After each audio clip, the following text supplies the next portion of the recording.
was amazing. Like, I've never experienced anything like it in my life. It was just once in a lifetime event for me. There was no different countries, it was all one big group. Yeah, just like a lot changed in 2 weeks.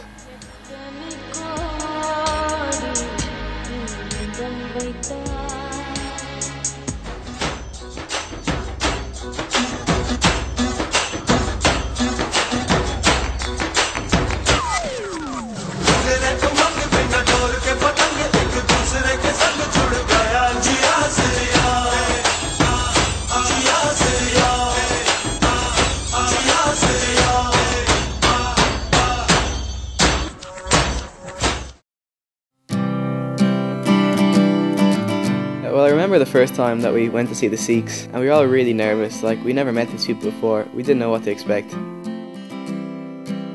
When I came to Ireland, and then when I came to Focolare, I was welcomed very well, and I felt the only way I could repay them was just to pay full attention to them and help them in any way I could. 2 years later, will we come to India with us? So it was really great to have that as a foundation before going to India, because they were like our second family over there. And they like took care of us so well. Like Romy, Preet's mum, she was so good to us, brought us around all the markets, and got us Irish types foods when we just could not stomach any more of the spicy. They were like our second family over there.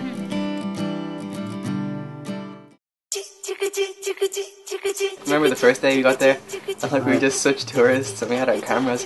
They were taking photos of monkeys and everything. I was a bit like doubtful about it. I didn't know like if I'd be able to handle it. I really like my comforts, you know what I mean? Like, I'm not one for roughing it.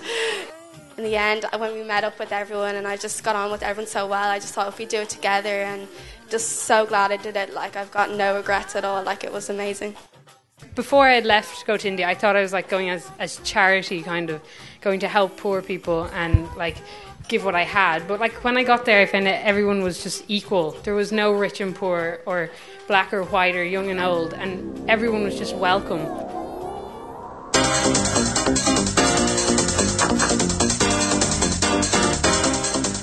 It was great fun. Yeah, it was really good fun. As you can imagine, teenagers from 14 to 18 on one campus for a week.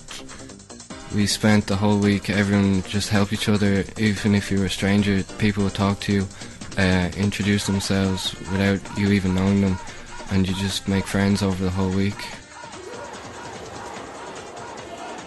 When I first saw the dormitory, I was a bit taken aback, because I was expecting that we'd get like a bed and our own toilet and everything, but when we went into the dormitory, we saw these straw mats on the ground and these mattresses rolled up on the desks, and we were like, oh, this is where we're staying.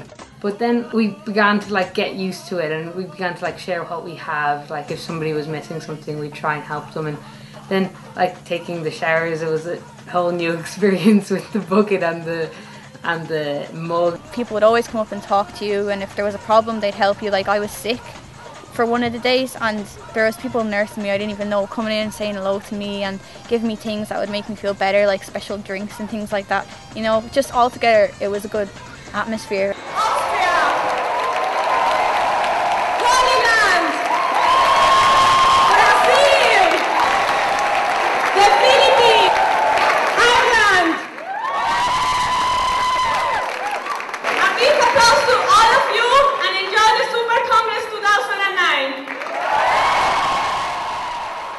Lubick, who obviously founded the Focolari, she went to India a few years ago, and she made friendships with people from the Shanti Ashram movement and the Gandhian peace movement.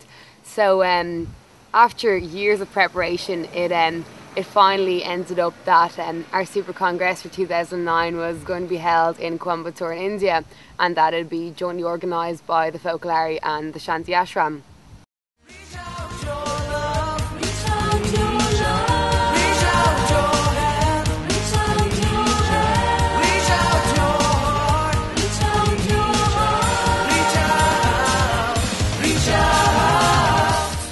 There was songs from all the different countries and dances and things like that.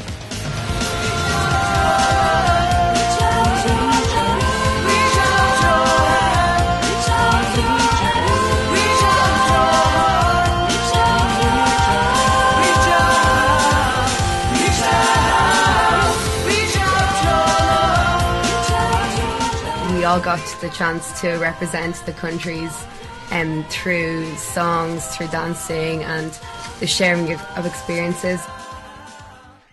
At school, one of my teachers had such mistaken ideas about me.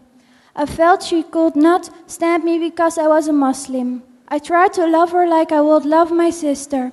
I was very kind to her and she was kind to me. It developed into a good tie between us. It was a boy who told me to give him my sweater, my cell phone, and my pen drive. Of course, I was scared, but the golden rule helped me out. By living in this situation too, I was able to not stop loving. And in fact, I was even able to love him, the robber. There, I realized that when we love, we totally disarm the others. And you won't believe it, but we left each other with a handshake.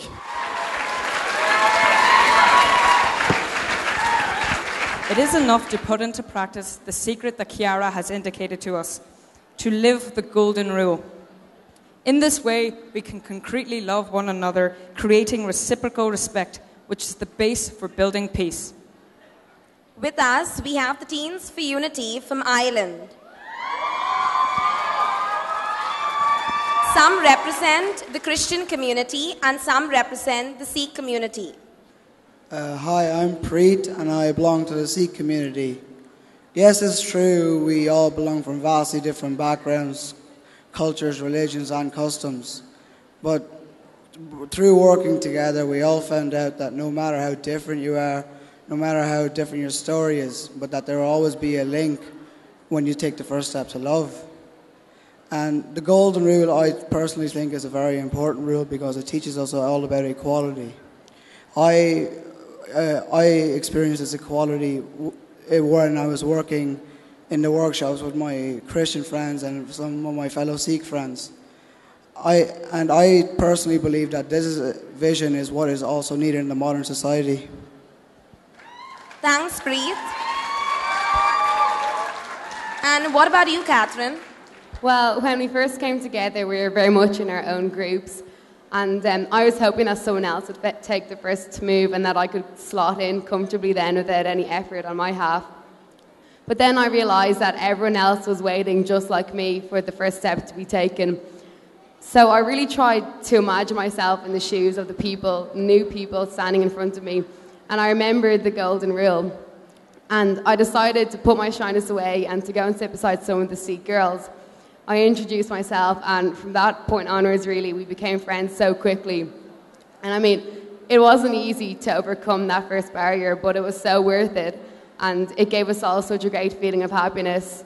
And it's really taught us to live that motto, which we all hold so close to our hearts now, that every stranger is a friend yet to be made. Together with them is Dr. Puri from the Sikh community of Ireland. And if you are faithful to the golden rule, I'm sure, then there will be no hatred, discrimination, racism, or terrorism in the world.